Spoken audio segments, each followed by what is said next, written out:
उस रात रीटा ने अपने भेष बदलने के हुनर का इस्तेमाल विला इलाके की ओर किया। वह अपने विला में वापस नहीं लौटी। वहाँ बहुत सारे अजीब और अप्रत्याशित हुनर थे और शुरू से ही उसने कोई निशान छोड़ने की योजना नहीं बनाई थी जो उसके ठिकाने तक ले जा सके। वह अपने भेष बदलने से पहले विला के आसपास के जंगल में छिप गई और एक पेड़ से टिककर रात के 2 बजे तक सोती रही। जब उसकी आंख खुली और उसने देखा कि अभी तो सिर्फ 27 तारीख ही है, तो वह एक पल के लिए स्तब्ध रह गई। उसे लगा जैसे इतना समय बीत गया हो, जबकि अभी एक हफ्ता भी नहीं बीता था। एक कप आइस्ड कॉफ़ी पीने के बाद रीटा ने एक मास्क पहना और अपने बालों को पूरी तरह से स्विम कैप से ढक लिया ताकि एक भी बाल पीछे न छूटे। फिर उसने दस्ताने पहने, एक अदृश्यता औषधि पी और व्हाइट परिवार की संपत्ति तक 10 किलोमीटर की दौड़ शुरू कर दी। उसने सोचा कि दौड़ते हुए थोड़ी कसरत भी कर ली जाए। उसने एक कार के अंदर अदृश्यता का एक औषधि प्रयोग करके देखा था कि क्या गाड़ी भी अदृश्य हो जाएगी, लेकिन औषधि की ऊर्जा सीमित थी, वह बड़ी वस्तुओं तक नहीं पहुंच सकती थी। उसने साइकिल और इलेक्ट्रिक स्कूटर भी आजमाए थे, लेकिन वे भी काम नहीं आए। केवल एक स्केटबोर्ड ही अदृश्य रहा, लेकिन उसका प्रयोग घंटी बजाने जैसा था। 10 किलोमीटर दौड़ने और झाड़ियों में छिपकर पोषण के ठंडा होने का इंतजार करने के बाद रीटा ने बिना किसी हिचकिचाहट के एक और पोषण पी लिया। उसने अपनी पोषण खुद बनाई थी, एक मकसद से, उन्हें इस्तेमाल करने के लिए। खेल में वह हमेशा अपनी अच्छी चीज़ों का इस्तेमाल करने से हिचकिचाती रही थी, उन्हें अपनी इन्वेंट्री में जमा करती रही, जब तक कि उसने आखिरकार खेल छोड़ नहीं दिया। लेकिन असल में अगर उसे पकड़े जाने का खतरा कम करना होता तो वह अपने पास मौजूद हर संसाधन का इस्तेमाल करती। व्हाइट परिवार के विला को एक हवेली कहा जा सकता है, एक विशाल संपत्ति जो रीटा के स्वयं के 50 मिलियन युआन के छोटे विला से भी छोटी लगती थी, जो अब उसकी तुलना में धूल के कण के समान प्रतीत होती थी, जो किसी सामान्य आवासीय परिसर के प्रवेश द्वार पर लगे सुरक्षा बूथ के समान थी। ऊंचे लोहे के गेट विभिन्न निगरानी और संवेदन उपकरणों से सुसज्जित थे, लेकिन एक बुनियादी चरणबद्ध औषधि पीने के बाद, जिससे वह 15 सेकंड के लिए अमूर्त हो गई, रीटा गेट से होकर व्हाइट परिवार की संपत्ति में प्रवेश कर गई। व्हाइट परिवार के मुख्य घर तक पहुंचने से पहले वह 10 मिनट तक दौड़ती रही। रीटा सचमुच प्रभावित हुई। क्या इस स्तर की संपत्ति के साथ एक क्लास प्रतिभा के लिए उसकी तलाश करना वास्तव में आवश्यक था? वह सबसे पहले पास की दूसरी इमारतों में गई ताकि तारांकन भाग्य का पहिया तारांकन ढूंढ सके। व्हाइट परिवार के ड्राइवर और नौकर चाकर सभी एस्टेट में ही रहते थे, जो किसी भी समय परिवार की सेवा के लिए तैयार रहते थे, लेकिन उनके रहने की स्थिति बेहद आरामदायक थी। रीटा एक उपयोगिता कक्ष में छिप गई और अपनी अदृश्यता औषधि के ठंडा होने का इंतजार करने लगी। जब वह तैयार हो गई तो उसने एक और खुराक ली और अपना मिशन जारी रखा। कमरों में आने जाने के लिए ढेर सारे फेजिंग पोशन इस्तेमाल करते हुए रीटा ने जल्दी से एक छोटी इमारत की दूसरी मंजिल पर ड्राइवर का बेडरूम ढूंढ निकाला। बिस्तर के पास खड़ी होकर उसने तारांकन मुझे ये चाहिए, ये और ये तारांकन का इस्तेमाल किया। कोशिश कामयाब रही, लेकिन चोरी नाकाम रही। बिना समय गंवाए रीटा ने अपने पास से एक चाकू निकाला और ड्राइवर का गला रेत दिया। खून से सनी उंगलियों को हवा में से प्रकट होते देख उस युवक की आंखें डर के मारे खुल गईं, लेकिन उसके मुंह से कोई आवाज नहीं निकली। उसने अपने हाथ में एक साधारण औषधि पकड़ी हुई थी, जिसे रीटा ने चाकू की नोक से झट से उसके हाथ से छीन लिया। कुछ ही क्षणों में उस आदमी की आंखें खाली हो गईं और उसकी सांसें रुक गईं। रीटा ने लाश की तलाशी ली और एक 4 स्लॉट वाला बैग मिला, एक छोटा घिसा हुआ कपड़े का थैला जो बिल्कुल भी सामान्य लग रहा था। उसके अंदर बस 2 दयनीय औषधियां और एक थैली थी जिसमें 2 चांदी के सिक्के थे। इसके बाद रीटा ने लाश पर तारांकन मृत्यु अनुकरण तारांकन का प्रयोग किया और मृत लक्ष्य को चुनकर उनकी दिव्य प्रतिभा का अनुकरण किया। किसी भी समय वह केवल एक ही प्रतिभा का अनुकरण कर सकती थी, लक्ष्य बदलने से पिछली नकल मिट जाती। जल्द ही उसने अपने भीतर एक नई दिव्य प्रतिभा प्रकट होते हुए महसूस किया, तारांकन भाग्य का पहिया तारांकन बी क्लास। अपने कूलडाउन के रीसेट होने की प्रतीक्षा करते समय उसने अपने चरित्र पैनल को संशोधित करने के लिए तारांकन चावेज मास्क तारांकन का उपयोग किया, जिससे उसकी दिव्य प्रतिभा तारांकन भाग्य का पहिया तारांकन बी क्लास में बदल गई। ये सब पूरा करने के बाद रीटा ने खून से सने दस्ताने उतार दिए जो दिखाई देने लगे थे और नए दस्ताने पहनने से पहले अपने हाथों को अल्कोहल सैनिटाइजर से साफ किया। फिर उसने एक और अदृश्यता औषधि पी और मुख्य घर की ओर चल पड़ी। उन्हीं तरीकों का इस्तेमाल करते हुए उसने सांचेज का कमरा ढूंढ निकाला। युवती के बिस्तर के नीचे रेंगते हुए रीटा की अभ्यासी हरकतों में अनुभव का दर्द झलक रहा था। अभी तो सुबह के सिर्फ 4 बजे थे। रीटा को एक पल के लिए भी यकीन नहीं हुआ कि सांचेज जैसी लाड़ प्यार से पली बड़ी युवती सुबह 7 बजे से पहले उठ जाएगी। इसका मतलब था कि उसके पास काम करने के लिए लगभग 3 घंटे थे। सबसे पहले उसने सांचेज के भाग्य को 1 तक कम करने के लिए तारांकन व्हील ऑफ फेट तारांकन से तारांकन अनदर हैप्पी डे तारांकन का इस्तेमाल किया, और फिर उसने अपना चक्र शुरू किया तारांकन I want this and this तारांकन औषधि से उपचार करना और स्वास्थ्य बहाल करने के लिए मांस खाना प्रक्रिया को दोहराने से पहले। तारांकन भाग्य का पहिया तारांकन उतना ही बुरा था जितना उसे याद था। इसमें कोई आश्चर्य नहीं कि यह बात उसे इतने लंबे समय तक परेशान करती रही।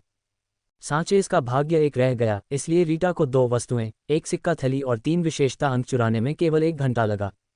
तारांकन चावेज सेट चश्मा 2/3 ए क्लास तारांकन पहनने पर यह चश्मा उपयोगकर्ता को लक्ष्य के चरित्र पैनल का निरीक्षण करने की अनुमति देता है। दिव्य प्रतिभा की विशिष्टताएं नहीं देखी जा सकती।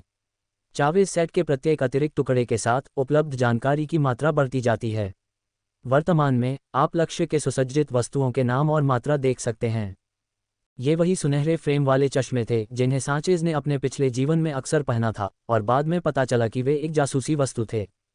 हालांकि रीटा ने कभी कभार नायक के कारनामों से मिली लूट को आपस में बांटा था, लेकिन उसके साथ हमेशा एक बाहरी व्यक्ति जैसा व्यवहार किया जाता रहा, किसी अमीर परिवार के गरीब रिश्तेदार जैसा।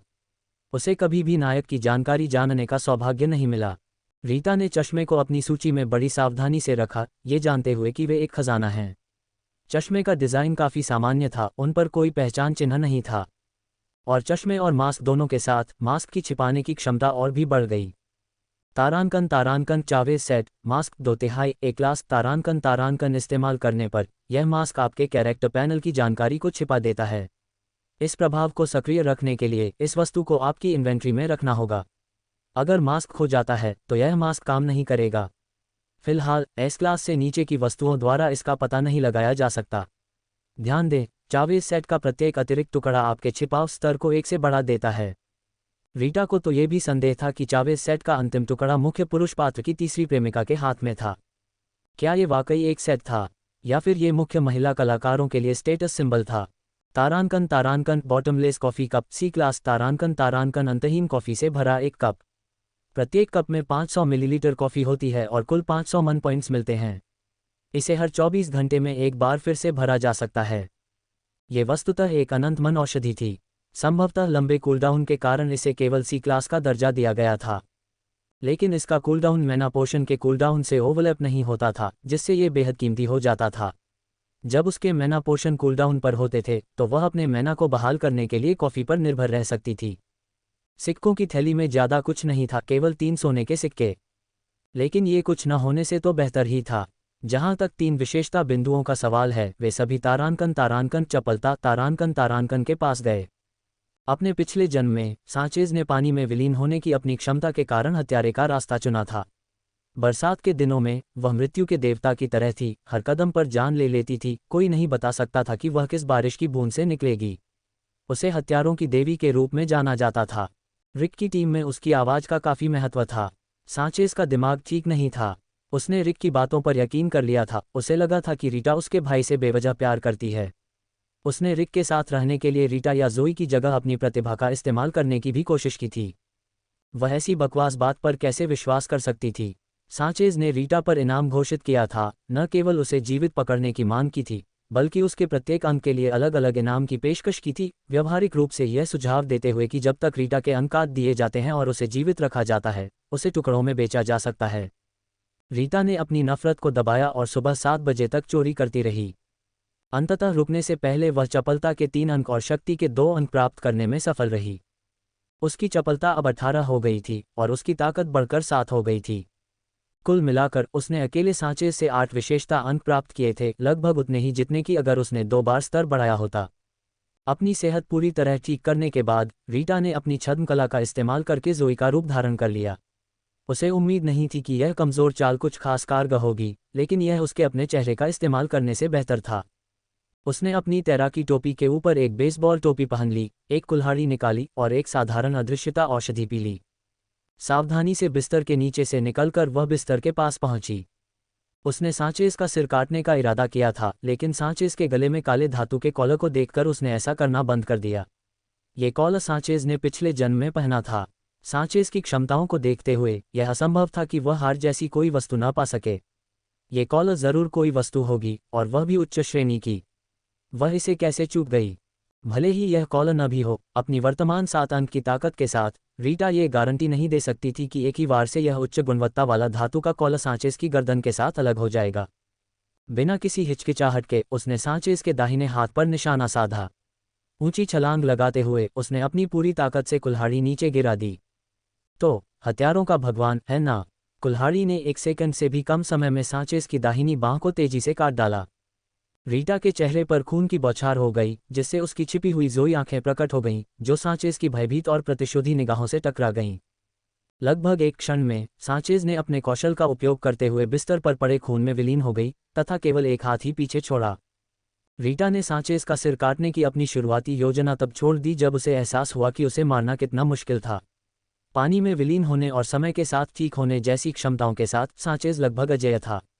अगर रीटा ने सांचेज के दिल पर वार किया होता या उसे पहले ही बेहोश कर दिया होता, तो भी सांचेज के पास भागने के लिए कुछ सेकंड होते। ऐसा प्रतीत होता था कि एस रैंक की दिव्य प्रतिभा को कम करके नहीं आंका जाना चाहिए। एक हाथ, विशेष रूप से दाहिना अग्रबाहु, पीछे छोड़ देना फिर भी एक लाभ था। एक बार शरीर के डेटा को संसाधित कर लेने के बाद, हालांकि गंभीर चोटें स्वास्थ्य सुधार से ठीक हो सकती थीं, लेकिन शरीर के गायब अंगों को हवा से दोबारा नहीं बनाया जा सकता था। हाथ या पैर कट जाने पर जब तक कि अंगों को वापस नहीं जोड़ दिया जाता, तब तक पात्र विकलांग ही रहेगा। सांचेज के हाथ खोने के कारण रीटा ने इसे महज एक रुचि माना। उसने कटे हुए अंग को अपनी गेम इन्वेंट्री में रख लिया। इससे पहले कि बाहर किसी को उसकी मौजूदगी का पता चले, उसने अपने कैरेक्टर पैनल की जानकारी बदलने के लिए तारांकन चावेस की आंखें तारांकन का इस्तेमाल किया। जब बुनियादी अदृश्यता औषधि ठंडी हो रही थी, उसने एक मध्यम स्तरीय अदृश्यता औषधि का इस्तेमाल किया। दोनों औषधियों का ठंडा होने का समय अलग अलग था, और खून के कारण उसके जो अंग दिखाई देने लगे थे वे फिर से छिप गए। एक चरणबद्ध औषधि का सेवन करने के बाद वह कमरे से बाहर निकलने के लिए दीवारों के माध्यम से चली गई। तारांकन चावेस की आंखों तारांकन के माध्यम से वह हवेली में हर किसी के बारे में सारी जानकारी देख सकती थी। वहां कोई खिलाड़ी नहीं था, यहां तक कि सांचेज के भाई भी उस समय खिलाड़ी नहीं थे। संभवतः उन्होंने पहली बार सांचेज की मदद से दूसरे बीटा परीक्षण के दौरान खेल में प्रवेश किया था। रीटा अपनी अदृश्यता औषधि के प्रभाव से पहले ही वहां से भाग निकली। अपनी 18 साल की फुर्ती के साथ वह सबसे तेज धावक से भी तेज दौड़ती थी। अपनी अदृश्यता की औषधि खत्म होने से पहले ही वह विला क्षेत्र से बाहर निकल गई थी। अपने विला में वापस न लौटकर सीधे पास की एक झील की ओर बढ़ गई।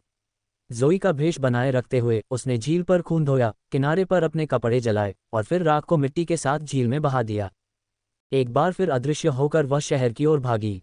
सांचेज के खून से सने होने के कारण रीटा को यकीन नहीं था कि सांचेज खून के जरिए उसका पता लगा पाएगा या नहीं। दैवीय प्रतिभाएं सामान्य से कहीं ज्यादा थीं। उदाहरण के लिए, तारांकन चोर देवता तारांकन की प्रतिभा हासिल करने के बाद उसकी शुरुआती चपलता 5 से बढ़कर 11 हो गई। बिना किसी हुनर का इस्तेमाल किए भी वह किसी की नज़र में आए बिना ही किसी के पास से गुजरते हुए उसका फ़ोन चुरा सकती थी।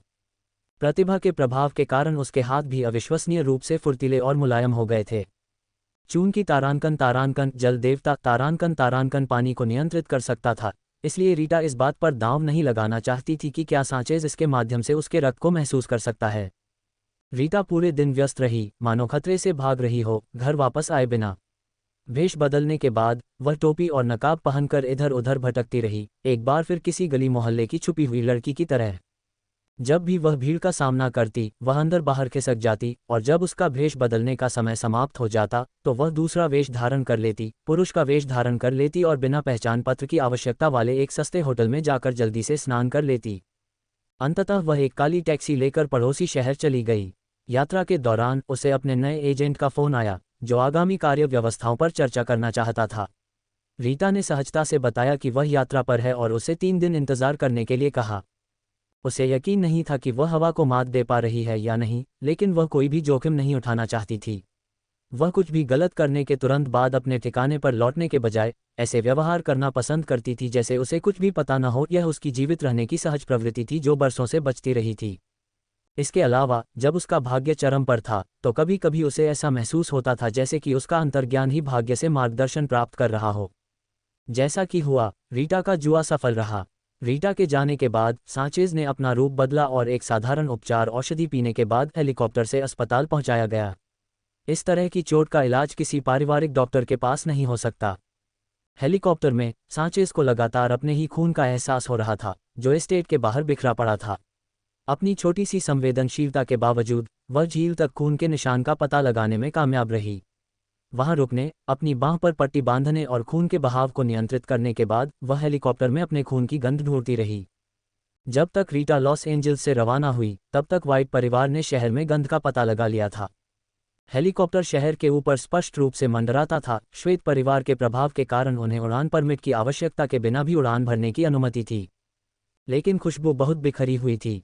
सांचेज को अपनी प्रतिभा का एहसास एक हफ्ते से भी कम समय पहले हुआ था और शहर तक पहुंचना ही उसकी सबसे बड़ी उपलब्धि थी। उसने अपने घाव को कसकर पकड़ रखा था, जिसे दर्द के मारे थामना नामुमकिन था। उसका दाहिना हाथ आधा ही सही सलामत था। सांचेज की आंखें क्रोध से जल उठीं। उसे वो आंखें याद थीं। वह उसे ढूंढकर उसकी कीमत चुकाएगी। एकेन सिटी में रीटा व्यस्त रही। उसे डर था कि यदि उसके चरित्र का डेटा डिजिटल नहीं किया गया तो वह थकावट से गिर जाएगी। वह एक अत्यधिक मांग वाली वस्तु के लिए एकेन शहर में थी। खेल के बाद के आक्रमण में पृथ्वी पर कुछ वस्तुओं में उत्परिवर्तन की संभावना थी।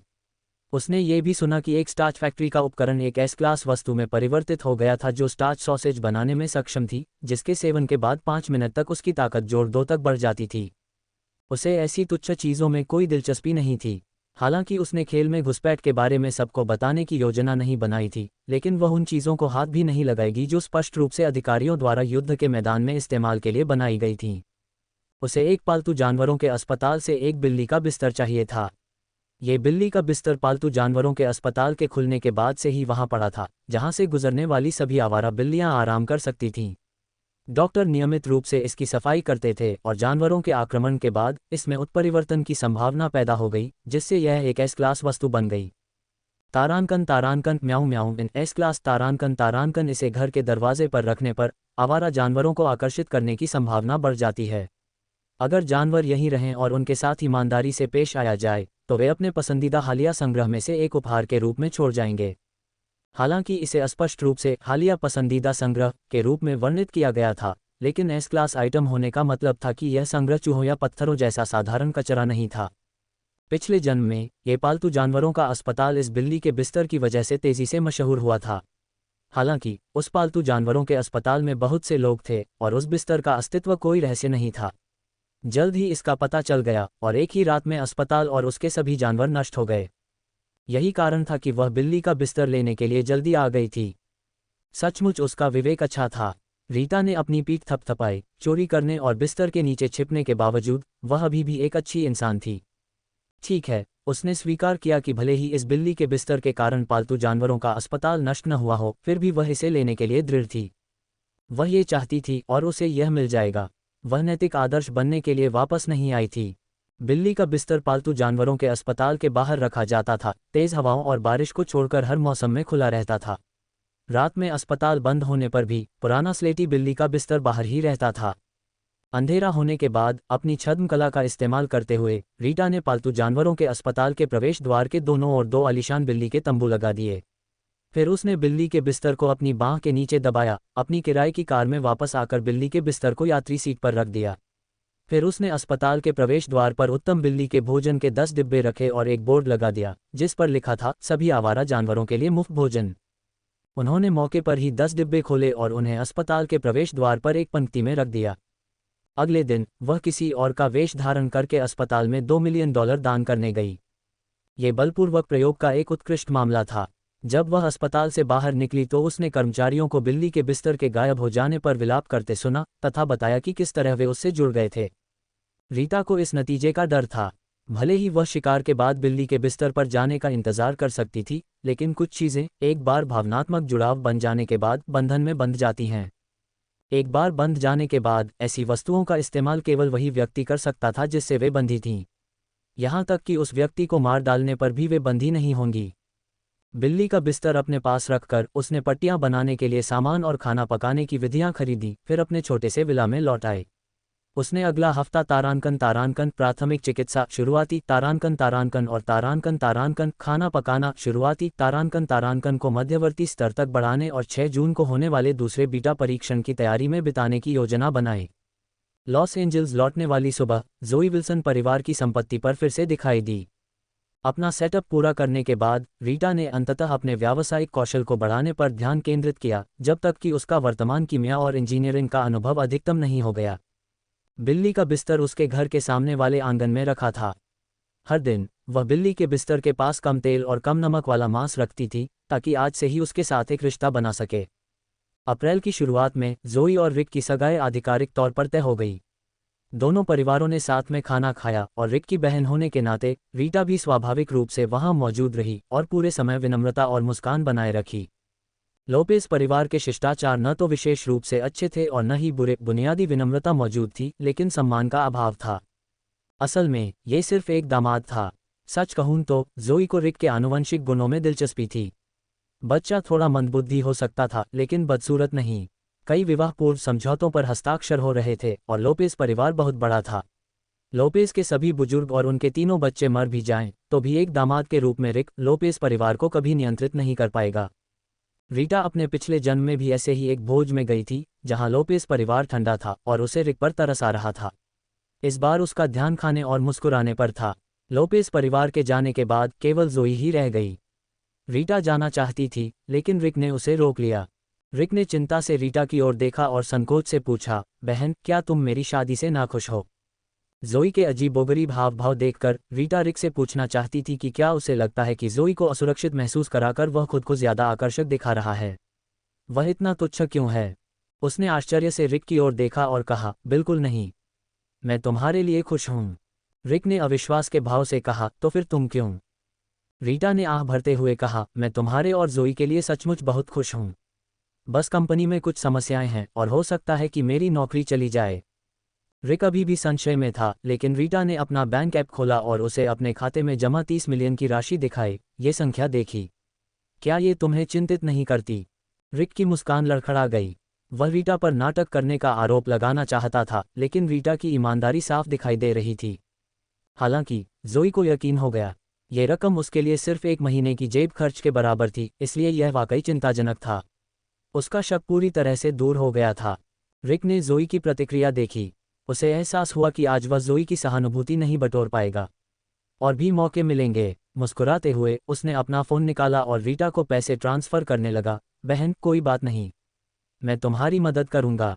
रीटा मुस्कुराने ही वाली थी कि जोई ने रिक का हाथ दबाते हुए बीच में ही टोक दिया।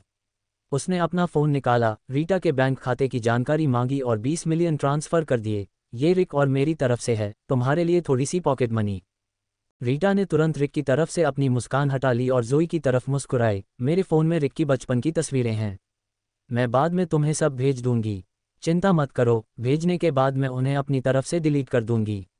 पूरी दुनिया में सिर्फ तुम ही उनके साथ रहोगी। जोई की मुस्कान और भी अधिक सच्ची हो गई। ईर्ष्या, है ना? महिला प्रतिस्पर्धा, है ना? मुझे अपने खेल का मोहरा समझ रहे हो, है ना?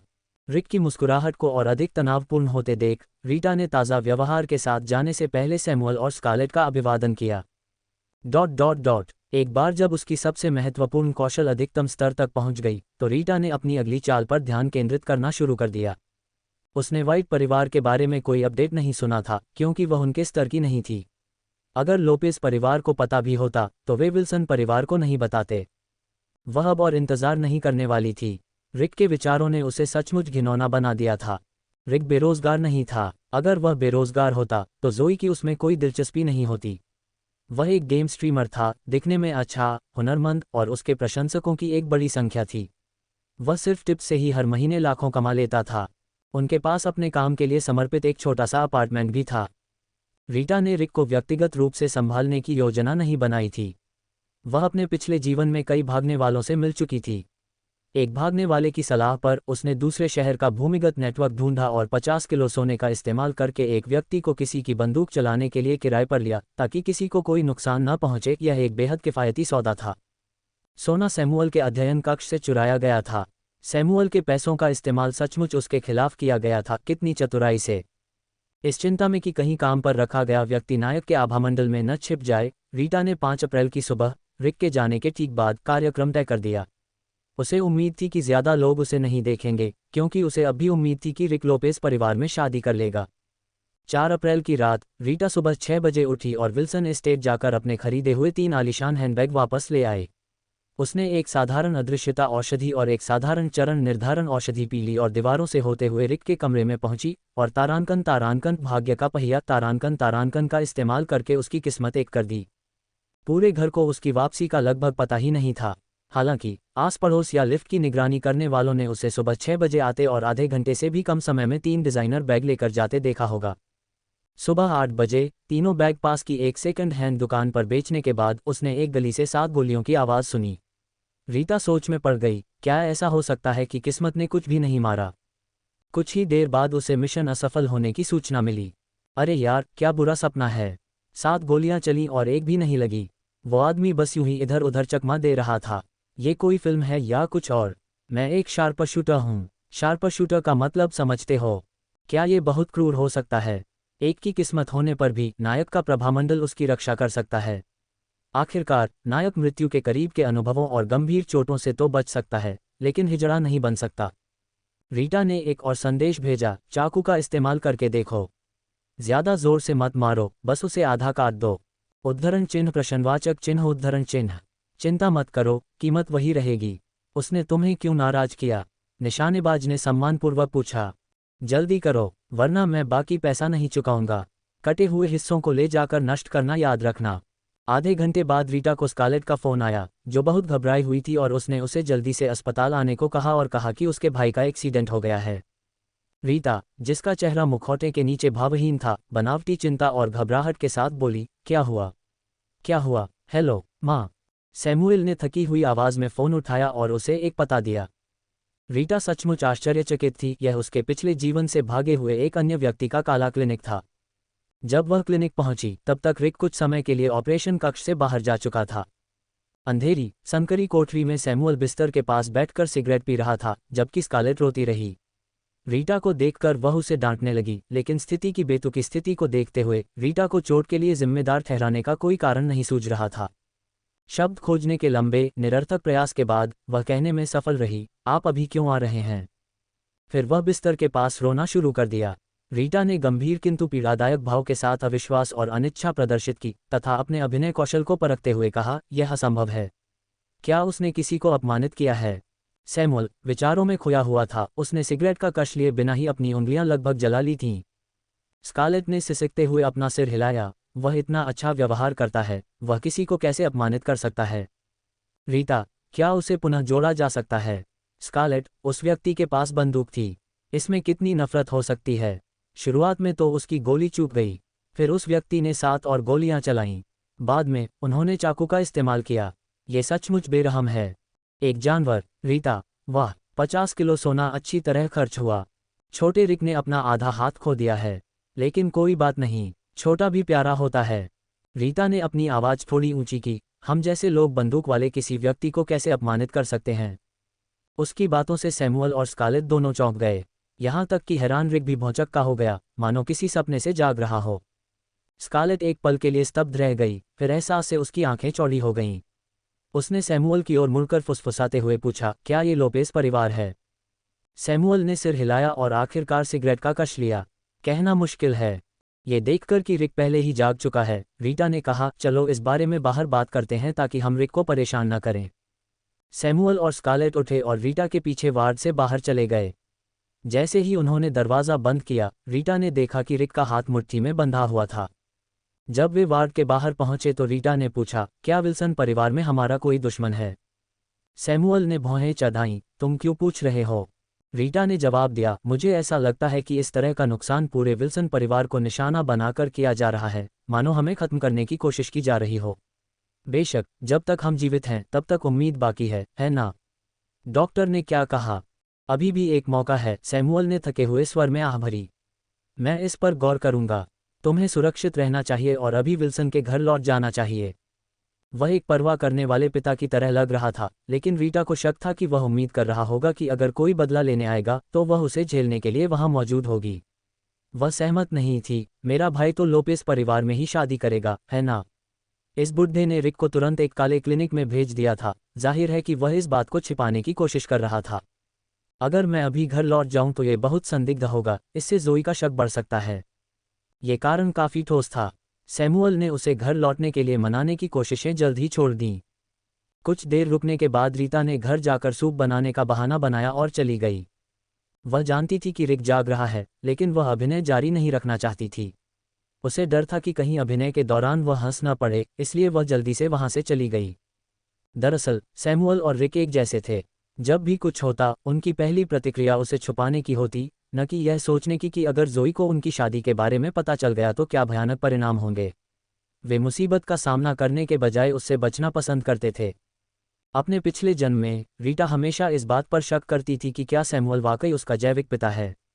उसने अपने पुनर्जन्म के बाद पितृत्व परीक्षण भी करवाया था, जिससे पुष्टि हुई कि सैमुअल ही उसका जैविक पिता है। सैमुअल और रिक दोनों ही महिलाओं को अविश्वसनीय समझते थे, चाहे वे कितनी भी विनम्र क्यों न दिखें। वे महिलाओं को नज़रअंदाज करते थे। पुस्तक में सौतेले बेटे को एक गौण पात्र के रूप में चित्रित किया गया है, लेकिन गौण कहानियों में पुरुष नायक के 3 बेटे, जोसू, हान और लियांग परिवारों के नेता बन गए। सभी ने एक ही समय में अपना उपनाम बदलकर यू रख लिया, जिससे घटनाओं में एक शक्तिशाली मोड़ आया।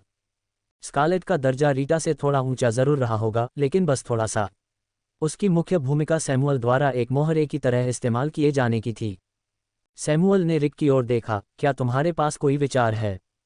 रिक ने छत की ओर घूरते हुए कहा, क्या ऐसा हो सकता है कि रीटा ने किसी को नाराज कर दिया हो सकता है कि उसने बाहर परेशानी खड़ी कर दी हो।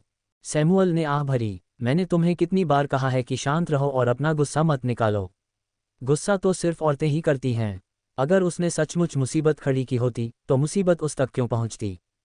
रिक को घर की दूसरी औरत पर शक होने लगा। क्या मम्मी के गुस्से की वजह से यह परेशानी हुई होगी? सैमुअल ने सिर हिलाया। मैं उसके बारे में सब जानता हूं। रिक ने आंखें बंद कर लीं, उसकी छाती घबराहट से धड़क रही थी। थोड़ी देर बाद वह धीमी आवाज में बोला, क्या लोपेस परिवार मेरी शादी से असहमत था? कहना मुश्किल है, लेकिन वे ऐसे धूर्त तरीके नहीं अपनाएंगे। अगर उन्हें आपत्ति होती तो वे सीधे मना कर देते। हम आगे जोर देने की हिम्मत नहीं करते। सैमुअल थोड़ा रुका, फिर धीरे से बोला, क्या तुमने किसी औरत को नाराज किया है? तुम काम के सिलसिले में कई गंदे लोगों को जानते हो। रिक ने ध्यान से सोचना शुरू किया। उसे यकीन था कि उसने किसी को ठेस नहीं पहुंचाई है। उसने सबके साथ दोस्ताना लेकिन दूरी वाला व्यवहार बनाए रखा। जोई की पारिवारिक पृष्ठभूमि जानने के बाद ही वह उसके करीब आया था। उसने सिर हिलाया। सैमुअल ने रिक का हाथ थपथपाकर दिलासा दिया, फूलदान तो बिक ही गया है। सगाई से पहले मैं तुम्हारे लिए विला का इंतजाम कर दूंगा। रिक ने फिर पूछा, क्या रीटा के पास सचमुच कोई पैसा नहीं बचा है? सैमुअल ने जवाब दिया, लगता तो यही है। मुझे पता चला कि उसकी कंपनी में एक घोटाला हुआ है और उसका एजेंट उसमें शामिल हो गया है। तुम्हें पता है कि उसे उस लियू नाम के व्यक्ति पर कितना भरोसा था। शायद हाल ही में उसका मूड ठीक नहीं रहा होगा। एक बार जब वह ठीक हो जाएगी तो मैं उसे फिर से पैसे कमाने के लिए प्रेरित करूंगा। तुम अपनी रिकवरी पर ध्यान दो और इन बातों की चिंता मत करो। रिक ने थोड़ी सी उम्मीद के साथ कहा, मेरी स्थिति में? सैमुएल ने उसे आश्वस्त किया, डॉक्टर ने कहा है कि इससे तुम्हारी संतान पैदा करने की क्षमता पर कोई असर नहीं पड़ेगा। छोटी अवधि से कोई फर्क नहीं पड़ेगा। तकनीक ही मायने रखती है। रीता लगभग जोर से हंस पड़ी। ये देखकर कि उसे कोई उपयोगी जानकारी नहीं मिल रही है, रीता अफसोस के साथ वार्ड से बाहर चली गई। ... जब रीटा को पता चला कि रिक का एक अंक छोटा है तो उसे स्पष्टता का एहसास हुआ। हाँ, ये बदला लेने का रास्ता है। वह चाहती थी कि रिक हर पल दर्द और भय में जिए। लोपेस परिवार में शादी। भले ही वह अब पूरी तरह से मर्द नहीं रहा, फिर भी वह जोई से शादी करने की हिम्मत रखता है। हाँ, वह ये देखने के लिए उत्सुक थी कि रिक आगे क्या कर सकता है। उसे लोपेस परिवार से दुश्मनी मोल लेने की कोई चिंता नहीं थी। उसने नायक की किस्मत पहले ही एक कर दी थी। एक साधारण इंसान होते हुए भी रिक भूमिगत शहर के 10 सबसे बड़े हत्यारों में से एक की 7 गोलियों से बच निकलने में कामयाब रहा। आखिरकार उसका आंशिक अंग विच्छेदन ही कामयाब हो पाया। लोपेस परिवार ने नायक को नुकसान पहुंचाने की हिम्मत की। उन्हें जल्द ही दिवालियापन का सामना करना पड़ेगा। रुको, क्या वह अपने पिछले जन्म में और भी ज्यादा प्रभावशाली थी? 1 साल की उम्र में किस्मत से उसे पकड़े जाने से पहले 7 दिनों तक कई लोगों ने पीछा किया था। क्या ये हो सकता है कि वह परम नायिका थी? रीटा अपने विला में लौटते हुए एक धुन गुनगुना रही थी। खेल में कटे हुए अंगों को ठीक करने के उच्च स्तरीय मंत्र थे, जिनका इस्तेमाल करके जोई खेल के तीसरे साल में मशहूर हो गई थी, क्योंकि ब्लू स्टार में वह अकेली थी जो उन्हें जानती थी। कोई बात नहीं, रीटा के पास ये सुनिश्चित करने के तरीके थे कि जोई को अपने जीवन काल में कभी भी इन जादुओं का सामना न करना पड़े। और रिक को अगले 2 वर्षों में और भी बहुत कुछ सहना पड़ा। यह जोई को मूर्ख बनाने के लिए नकली सामान खरीदने जितना आसान नहीं होगा। लिटिल रिक से निपटने के बाद रीटा ने दूसरे गेम बीटा परीक्षण की तैयारी शुरू कर दी। अब जब उसके पास एक बैकपैक था तो वह देखना चाहती थी कि क्या वास्तविक दुनिया की वस्तुओं को खेल में लाया जा सकता है और उन्हें सोने के लिए बेचा जा सकता है। भले ही खेल में $10,000 की वस्तु केवल एक स्वर्ण के लिए बेची जा सके, फिर भी ये लाभ था। खेल के आक्रमण के बाद पैसा जल्दी ही बेकार हो गया। अगर वह उसे सोने में भी बदल लेती तो भी वह बेकार कागज से बेहतर होता। हालांकि सोना और सोने के सिक्के बुनियादी तौर पर अलग अलग हैं, क्योंकि सोने के सिक्कों में जादू का एक अंश होता है जिसे नकली नहीं बनाया जा सकता। फिर भी कुछ जातियों के व्यापारी, खासकर भूत, सोना स्वीकार कर लेते थे। गोबलिन केवल धन में रुचि रखते हैं और जीवन मृत्यु से उदासीन होते हैं। वे किसी भी प्रकार का व्यापार कर सकते हैं, यहाँ तक कि सोने के बदले सोने के सिक्के भी। एक सोने के सिक्के की कीमत 100 ग्राम से भी कम होती है। गोबलिन व्यापारियों के पास एक सोने के सिक्के के बदले 300 ग्राम सोना मिलता है। उन्होंने दावा किया कि ब्लू स्टार पर व्यवसाय चलाना महंगा है, तथा इसके लिए उन्होंने विभिन्न अतिरिक्त शुल्कों का हवाला दिया, जैसे युद्धक्षेत्र सब्सिडी, ब्लू स्टार व्यापार यात्राओं के लिए यात्रा व्यय, संभावित अंतिम संस्कार लागत और सोने के सिक्के बनाने की लागत। वर्तमान में सोने की कीमत लगभग $500 प्रति ग्राम है, तथा इसमें थोड़ा उतार चढ़ाव हो रहा है। इसलिए एक सोने का सिक्का खरीदने के लिए $150,000 की आवश्यकता होगी। हालांकि यह मुद्रा पतन से पहले की बात है। जब गोबलिन व्यापारी आए तब तक मुद्रा पहले ही गिर चुकी थी। हर कोई खेल मुद्रा का इस्तेमाल करके व्यापार करता था। न केवल सोना अब सोना खरीदने के लिए इस्तेमाल नहीं किया जाता था, बल्कि चूंकि गोबलिन भी सिक्कों के बदले सोना स्वीकार करते थे, इसलिए सोना मूलतः बेकार हो गया था। लेकिन ये सब खेल के बाद का आक्रमण था। रीटा अब अपना सारा पैसा सोने में बदलने की तैयारी कर रही थी। विल्सन एस्टेट से इकट्ठा की गई प्राचीन वस्तुओं, गहनों और कलाकृतियों को छांटने के बाद रीटा ने 3 चीज़ें चुनी जिन्हें उसने रिक को अपने पिछले जन्म में संभालते देखा था। ये तीनों शायद उपकरण या वस्तुओं में बदल गई होंगी। बाकी चीज़ें उसने अपने बैग में रखीं और वैंकूवर के लिए रवाना हो गई। वैंकूवर में, जहां मिश्रित भीड़ थी और जहां कोई भी उसे नहीं जानता था, लोपेज, वाइट और टेलर परिवारों का प्रभाव अप्रासंगिक था। पहुंचते ही उसने तुरंत अपनी चीज़ें एक भूमिगत नीलामी घर में फेंक दीं। कमीशन ज्यादा था, लेकिन वह अवैध सामान बेचने में माहिर था। खरीदार आमतौर पर ऐसी चीज़ों को दिखाने के बजाय छिपाकर रखते थे। क्योंकि सामान बहुत ज्यादा था, उसे प्रमाणीकरण और नीलामी का इंतजार करना पड़ा, और उसे किसी ऐसे व्यक्ति को ढूंढना पड़ा जो उन्हें सोने के बदले में दे सके। भारी मात्रा में सोना संभालना बेहद मुश्किल था। उसे संभावित जाल और उसे फंसाने वालों से सावधान रहना पड़ता था। कभी कभी उसे अपने इंजीनियरिंग कौशल से बनाए गए आग्नेयास्त्रों और विस्फोटकों का इस्तेमाल करके स्थिति से निपटना पड़ता था। वे सचमुच काम आए। रीटा अप्रैल के मध्य में लॉस एंजल्स से चली गईं और मई के अंत तक व्यस्त रहीं। उन्होंने सारी प्राचीन वस्तुएं और गहने बेच दिए और फिर अपने वैंकूवर खाते में 3,200 पाउंड से ज्यादा सोना और 80 करोड़ हांगकांग डॉलर लेकर लॉस एंजल्स लौट आईं। इस अवधि के दौरान उन्होंने चावेज आई पहनी थी, लेकिन उनका किसी भी खिलाड़ी से सामना नहीं हुआ। 3,200 पाउंड से ज्यादा सोने को 5,000 से ज्यादा सोने के सिक्कों से बदला जा सकता था, यहां तक कि गोबलिन व्यापारियों की ऊंची दरों पर भी। अगर सब कुछ ठीक रहा तो न सिर्फ उसे पेशेवर नुस्खे सीखने की चिंता से मुक्ति मिलेगी, बल्कि वह खेल नीलामी घर से कौशल पुस्तकें भी खरीद सकेगी। इस खेल में कोई निश्चित वर्ग नहीं है, इसलिए नस्ल या मूल की परवाह किए बिना खिलाड़ियों के पास कोई विशिष्ट कौशल नहीं होता। इसके बजाय खिलाड़ियों को उनके मुख्य गुणों, जैसे कि उपचार, चपलता, जादू, हाथापाई और दूरी से वार करने की क्षमता के आधार पर मोटे तौर पर वर्गीकृत किया जाता है। प्रत्येक खिलाड़ी के कौशल का मूल उसकी दिव्य प्रतिभाओं पर केंद्रित होता है। सभी कौशल इन दिव्य प्रतिभाओं के पूरक के रूप में डिज़ाइन किए गए हैं। बेशक कुछ मुक्त रूप शैलियाँ भी हैं, जहाँ खिलाड़ी अपने सामने आने वाले किसी भी कौशल को सीखते हैं, और उनमें से कुछ आश्चर्यजनक रूप से अच्छी तरह से काम करते हैं। रीटा ने अभी तक अपने $50 मिलियन नहीं छुए थे। वह पहले ये देखना चाहती थी कि सोने से उसे कितना सोना मिल सकता है, फिर बाकी पैसों का इस्तेमाल कैसे किया जाए। इस दौरान सैमुअल और स्कारलेट उसे बेतहाशा ढूंढ रहे थे। रीटा ने उन्हें बताया कि वह इटली में घूम रही है, जिससे वे अवाक रह गए। उसे समझ नहीं आ रहा था कि वे उससे संपर्क करने के लिए इतने उत्सुक क्यों थे। क्या सौतेले बेटे के परिवार का सगाई में दखल देना वाकई ज़रूरी था? 1 जून से पहले के दिनों में रीटा ने बड़े उपकरणों से लेकर छोटी मोटी किराने की चीज़ों और पेय पदार्थों तक कई तरह की चीज़ें खरीदीं। जब वह पैकेटों से भरी एक गाड़ी खींचकर अपने विला की ओर ले जा रही थी, तो सुरक्षा गार्ड ने पूछा कि क्या प्रलय आने वाला है। रीटा बस इतना ही कह पाई कि वह अभी अभी यहाँ आई है और घर खाली है। उसने गार्ड को भगा दिया। खेल के बाद की दुनिया में दैनिक आवश्यकताएं प्रचुर मात्रा में थीं और पहले से कहीं अधिक विविध थीं, इसलिए स्टॉक करना अनावश्यक था। जोई और रिक की आधिकारिक सगाई के दिन उसका गेम बैग केवल आधा भरा हुआ था। रीटा ने हल्का मेकअप किया था और एक अच्छा लेकिन साधारण नीला कैजुअल सूट पहना था। जब वह होटल पहुंची तो उसने ज़ोई की आंखों में संतुष्टि साफ देखी। महिलाओं के बीच प्रतिस्पर्धा, आप कितने भोले हैं कि आप ये सोचते हैं कि नायक की बड़ी बहन आपसे प्रेम करेगी। रीटा ने मुस्कुराते हुए अपने होने वाले देवर से हाथ मिलाया और फिर उपहार के पैसे नीचे रख दिए। कुछ देर की बातचीत के बाद वह सैमुअल और बाकी लोगों के पास चली गई। उसे लगा जैसे अब वह रिक को पहचान ही नहीं पा रही है। वह कितनी जल्दी एक शर्मीले, डरपोक युवक से एक उदास आदमी में बदल गया था। तो क्या हुआ अगर उसने अपना आधा लिंग खो दिया? क्या ये वाकई इतनी बड़ी बात थी? नायक के तौर पर उसकी लंबाई 18 सेमी होनी चाहिए थी, अब उसकी लंबाई सिर्फ 9 सेमी है और वह उदास है। कितना असंतोष! लेकिन विल्सन के जीन्स बहुत मजबूत थे। उसकी उदास छवि उसे और भी आकर्षक बनाती थी। किसी फैन फिक्शन कहानी में तो शायद वह बिस्तर से उठ भी ना पाता।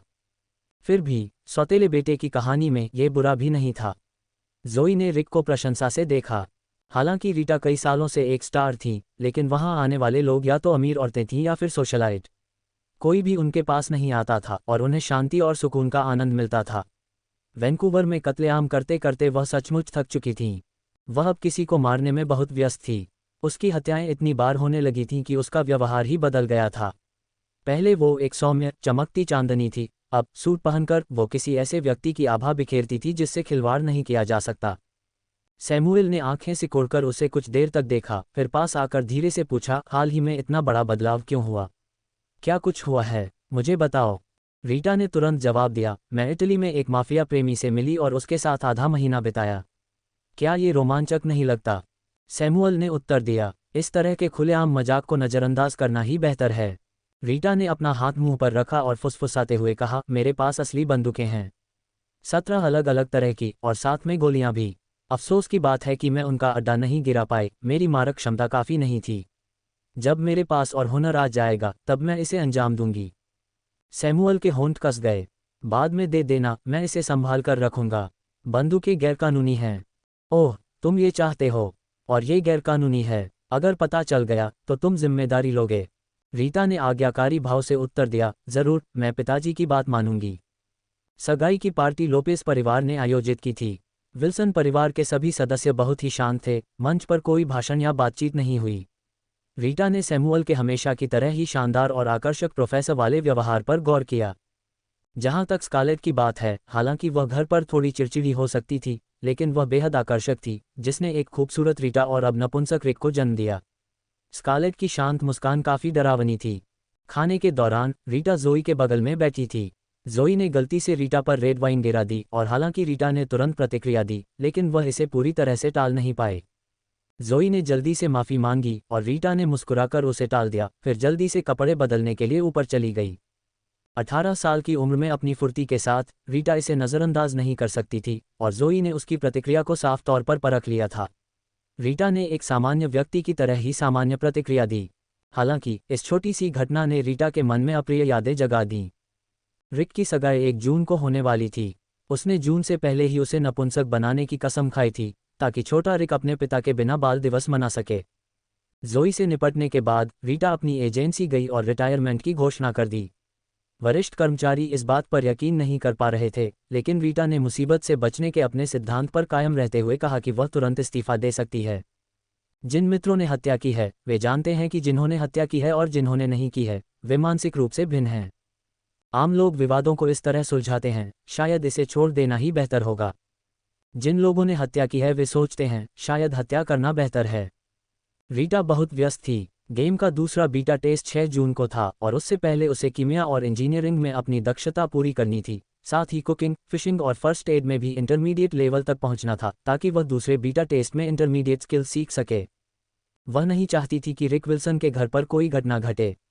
अगर किसी घटना के बाद उस छोटे से बदमाश को घर की औरतों पर तुरंत शक हो जाता तो उसकी पोल खोलना आसान हो जाता।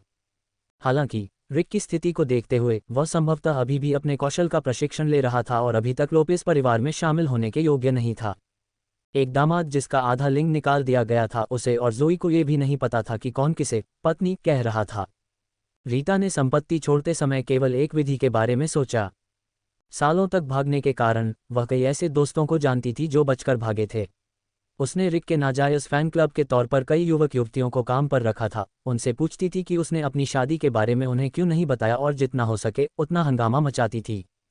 उसने एक छोटी गौरैया को मार डाला और केवल मृत ही आज्ञा मानते हैं कौशल का प्रयोग करके उसे विल्सन एस्टेट तक उड़ाकर निगरानी रखने के लिए प्रेरित किया। 2 अप्रैल तक आतंकवादी प्लान बी तक भी नहीं पहुंच पाए थे। रिक 4 अप्रैल की शाम को पास के एक होटल में चला गया। उसी रात वैंकूवर से खरीदे गए एक गुमनाम फ़ोन कार्ड से रीटा ने वहां सोना खरीदते समय मिले एक संपर्क को फ़ोन किया और रिक का फ़ोन नंबर, वीचैट और ईमेल पता दिया। उसने उस संपर्क को निर्देश दिया कि वह अगले महीने तक रिक को लगातार अनुचित संदेश भेजे और उसे एच की गतिविधियों के बारे में पूछने के लिए एक मित्र के रूप में जोड़े। फिर उसका फ़ोन नंबर एक समलैंगिक वेबसाइट पर डाल दिया। उस दिन से रिक का फ़ोन एक उपद्रव बन गया। दूसरा बीटा परीक्षण 6 जून को प्रातः 6:06 निर्धारित किया गया था। 6 जून की सुबह 3 बजे रीटा अपनी छद्मकला का इस्तेमाल करते हुए होटल के बाहर पहुंची। वह एक संकरी गली में मुड़ी, निगरानी की नज़रों से बचकर एक मध्यम अदृश्यता वाली औषधि पी ली और होटल में घुस गई। सीढ़ियां चढ़कर 27वीं मंजिल पर पहुंची जहां रिक का कमरा था। रीटा ने विल्सन परिवार से रिक के बारे में कभी नहीं पूछा। उसने अपनी छोटी गौरैयाओं की मदद से यह जानकारी ढूंढ निकाली। रिक के होटल में दाखिल होने से पहले इनमें से एक गौरैया उसकी हुडी में घुसकर उसके कमरे में घुस गई थी और अब कमरे के अंदर एक गमले में छिपी हुई थी। इस बात से चिंतित कि गौरैया सड़न पैदा करने वाली गंध फैला सकती है, रीटा हर दिन उसकी जगह एक नई गौरैया रख देती थी। अदृश्यता की औषधि पीकर रीटा रिक के होटल के कमरे में सफलतापूर्वक प्रवेश कर गई। हालांकि वह एक साथ कई काम कर रही थी, फिर भी उसे व्यक्तिगत रूप से यह सुनिश्चित करना था कि रिक खेल में प्रवेश न करे, तभी वह निश्चिंत हो पाएगी। होटल के कमरे के अंदर रिक बिस्तर पर लेटा हुआ था। उसकी भौहें सिकुड़ी हुई थीं और वह बीच बीच में हिल भी रहा था। ये समझ नहीं आ रहा था कि वह सो रहा है या नहीं। कमरे के कोने में एक फ़ोन पड़ा था जिसकी स्क्रीन टूटी हुई थी, संभवतः दीवार पर फेंकने से। रीटा उसे देखने गई। उसे ब्रांड तो नहीं पता चला, लेकिन शायद जोई ने उसे कोई हाई एंड फ़ोन दिया था। हैरानी की बात यह थी कि स्क्रीन टूटी नहीं थी। एक बार रिक लोपेस परिवार में शामिल हो गया तो संभवतः उसे उच्च स्तरीय फ़ोन और विशेष सेवाओं का लाभ मिलेगा तथा उसे फिर कभी स्पैम संदेश प्राप्त नहीं होंगे। उसने रिक को देखा और जब उसने फिर से उसकी ओर पीठ कर ली तो रीटा ने अपने पैर की उंगलियों का उपयोग करके फ़ोन को अपने बैग में डाल लिया और फिर अपने अदृश्यता के औषधि का उपयोग करके पड़ोसी कमरे में चली गई जिसे वैंकूवर के एक संपर्क ने अपनी आईडी का उपयोग करके पहले से बुक किया था। रीटा ने फ़ोन निकाला जो अभी भी अदृश्य अवस्था में था और उसे इस बात की कोई चिंता नहीं थी कि कोई हाईटेक फीचर उसकी उपस्थिति रिकॉर्ड कर लेगा। उसने फ़ोन की जांच की तो उससे ऊपरी बाएं कोने में एक छोटा सा गड्ढा दिखाई दिया जो शायद दीवार से टकराने की वजह से बना था। उसने उस गड्ढे को दीवार के साथ संरेखित किया और फिर जोर से फ़ोन पर मारा। फ़ोन एक झटके से टूट गया। स्क्रीन पर तारीख दिख रही थी जबकि उसका आधा हिस्सा हरे और बैंगनी रंग में बदल गया। रीटा ने फ़ोन वापस बैग में रखा और रिक के कमरे में लौट आई। टूटा हुआ फ़ोन अभी भी उसी जगह पर था और रिक दरवाजे से मुंह फेरे खड़ा रहा।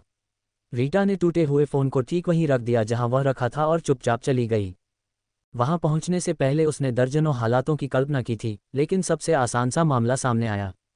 उसने ये भी सोचा था कि अगर रिक संदेशों से परेशान होने के बजाय वास्तव में उत्साहित हो जाए और सुबह 6 बजे अपने हुनर का अभ्यास करने लगे या कोई खेल खेलने लगे तो क्या करना चाहिए। उसने रिक को बेहोश करने की सबसे बुरी स्थिति के लिए तैयारी कर ली थी। सुबह 6 बजे रीटा रिक के कमरे में लौटी। टूटा हुआ फ़ोन अभी भी ज़मीन पर पड़ा था और रिक अभी भी सिर धन के लेटा हुआ था, मानो सो रहा हो। रीटा ने व्हील ऑफ फैट का इस्तेमाल करके उसकी किस्मत 1 पर सेट की और फिर दूसरे बीटा टेस्ट की तैयारी के लिए बगल वाले कमरे में चली गई। ठीक 6:06 बजे उसे स्टारसीक वॉरक्राफ्ट रिफ्ट मिला और उसने तुरंत डाउनलोड करने के लिए क्लिक किया।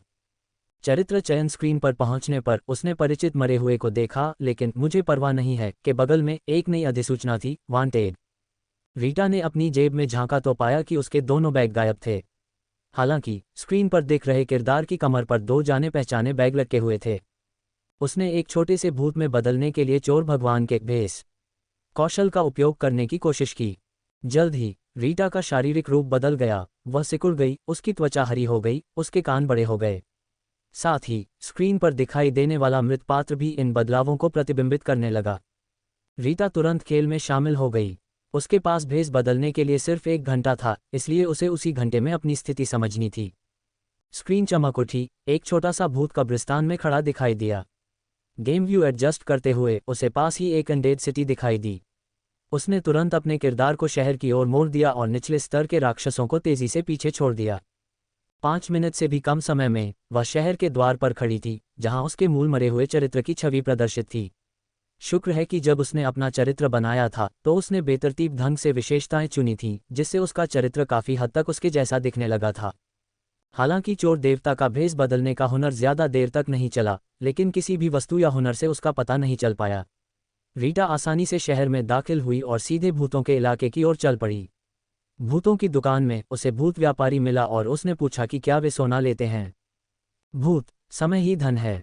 अगर तुम्हारे पास सोना है तो तुम उसे खुद ही सिक्के क्यों नहीं बना लेते? क्या तुम्हारे गुरु ने तुम्हें यह नहीं सिखाया? रीटा की सांसें थोड़ी तेज हो गईं। उसने चैट बॉक्स में टाइप किया, क्या आप मुझे इससे जुड़े हुनर सिखा सकते हैं? मैं आपके कीमती समय के लिए पैसे देने को तैयार हूँ। गोब्लिन ने तुरंत एक व्यापार विंडो भेजी जिसमें 100 स्वर्ण शुल्क दिखाया गया। यह अनमोल मौका इतना अच्छा था कि मोलभाव करना मुश्किल था। रीटा ने मरे हुए शहर के स्वामी द्वारा दिए गए 100 सोने के सिक्के निकाले और उन्हें सौंप दिए। गोब्लिन रॉबर्ट एल आपको गोल्डस्मिथिंग बेसिक सिखाते हैं। उसने कौशल विवरण खोला। गोल्डस्मिथिंग एक क्लास गोब्लिन एक्सक्लूसिव एक अद्वितीय सोने का सिक्का बनाने के लिए सोने में जादू का मिश्रण करता है। प्रवीणता 0/10,000। विशेषता एक, प्रत्येक जाली सिक्के से गोब्लिन मर्चेंट एसोसिएशन को कर के रूप में 20 ग्राम सोना स्वतः ही काट लिया जाता है। विशेषता 2, पैसे से कुछ भी खरीदा जा सकता है, लेकिन बाजार में स्थिरता बनाए रखने के लिए प्रत्येक गॉब्लिन व्यक्तिगत उपयोग के लिए प्रतिदिन केवल 3 सिक्के ही बना सकता है।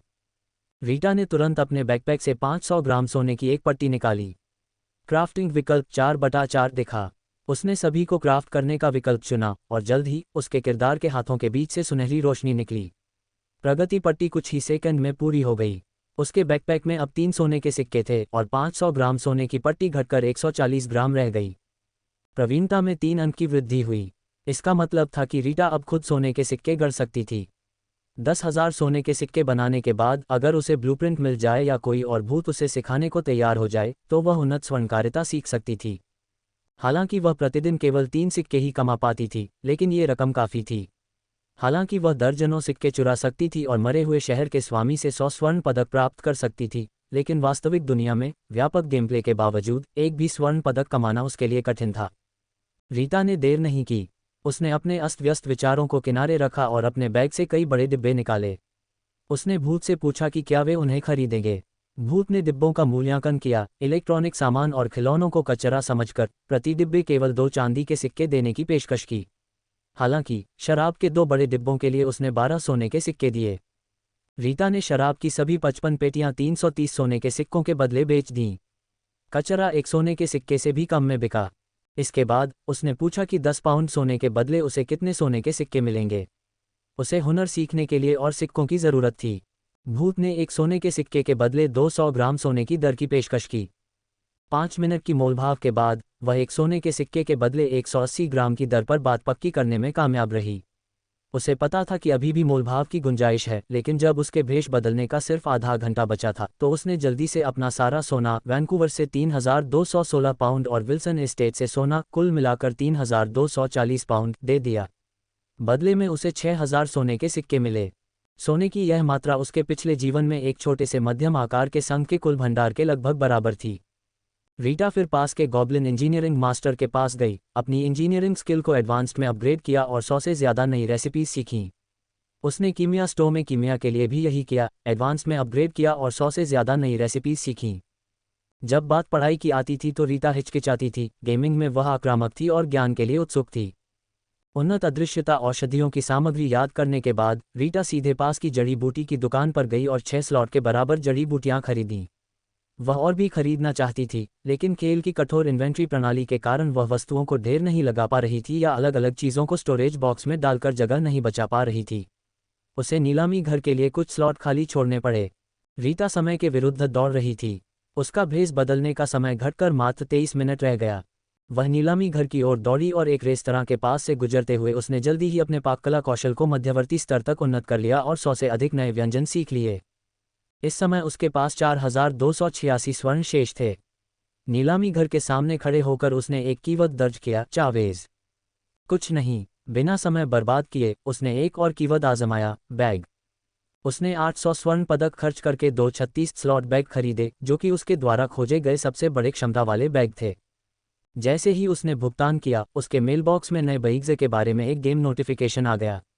उसने उन्हें वापस पाने के लिए क्लिक किया और वे उसकी इन्वेंट्री में दिखाई देने लगे। जल्दी से अपने सामान को नए बैग्स में व्यवस्थित करते हुए उसने अपनी खरीदारी जारी रखी। चोर देवता की प्रतिभा का मतलब था कि वह कोई भी पेशा चुन सकती थी, ताकत, चपलता या जादू आधारित, लेकिन उसके पास इतना समय नहीं था कि वह ज्यादा सोच समझकर चुनाव करे। स्वाभाविक रूप से उसे उन कौशलों को चुनना पड़ा जिनसे वह पहले से परिचित थी। फिर उसने एक ऐसा कौशल देखा जिसने उसका ध्यान आकर्षित किया, तारांकन तारांकन फैंटम शिफ्ट। तारांकन तारांकन तारांकन तारांकन फैंटम शिफ्ट एसएस क्लास तारांकन तारांकन इस्तेमाल के बाद आप किसी भी ऐसी जगह पर टेलीपोर्ट कर सकते हैं जहां आप पहले जा चुके हैं। टेलीपोर्टेशन की दूरी कलाकार की बुद्धिमत्ता पर निर्भर करती है। कोई कूलडाउन समय नहीं, कास्टिंग समय 0.1 सेकंड, प्रत्येक उपयोग में 1% मैना खर्च होता है। 10,000 सोना, और यह पूरे नीलामी घर में अपनी तरह की इकलौती कौशल पुस्तक थी। इस कौशल ने रीता के दिल को छू लिया। कोई कूलडाउन नहीं और कास्टिंग समय बहुत कम। इसका मतलब यह था कि कौशल को बाधित करना लगभग असंभव था, और जब तक उसके पास मन था, वह इसे जितनी बार चाहे उतनी बार उपयोग कर सकती थी। दुनिया में मुझे कोई नहीं पकड़ सकता, ये जुनून उसकी हड्डियों में समा गया था। उसने तुरंत अपनी सारी मूल भंडारण योजनाएं त्याग दीं। उसे यह हुनर हासिल करना ही था। अपने पिछले जन्म में उसने इस हुनर के बारे में कभी सुना भी नहीं था। यहाँ तक कि रिक के समूह को भी अपनी सारी शक्ति और संसाधनों के बावजूद काल कोठरी में आने जाने के लिए परिवहन पर निर्भर रहना पड़ता था। हालांकि रीटा के पास अपना भेष बदलने के लिए केवल 16 मिनट ही बचे थे।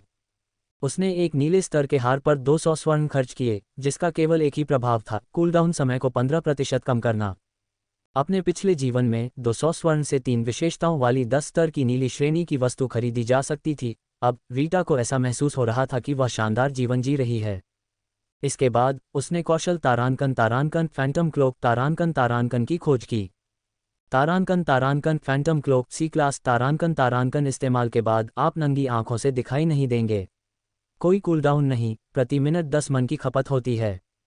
नंगी आंखों से अदृश्य का अर्थ था कि इसे कौशल या वस्तुओं द्वारा पता लगाया जा सकता था, लेकिन अभी के लिए ये काम करेगा। अदृश्यता औषधियां उपयोगी थीं, लेकिन उनका ठंडा होने का समय बहुत लंबा था।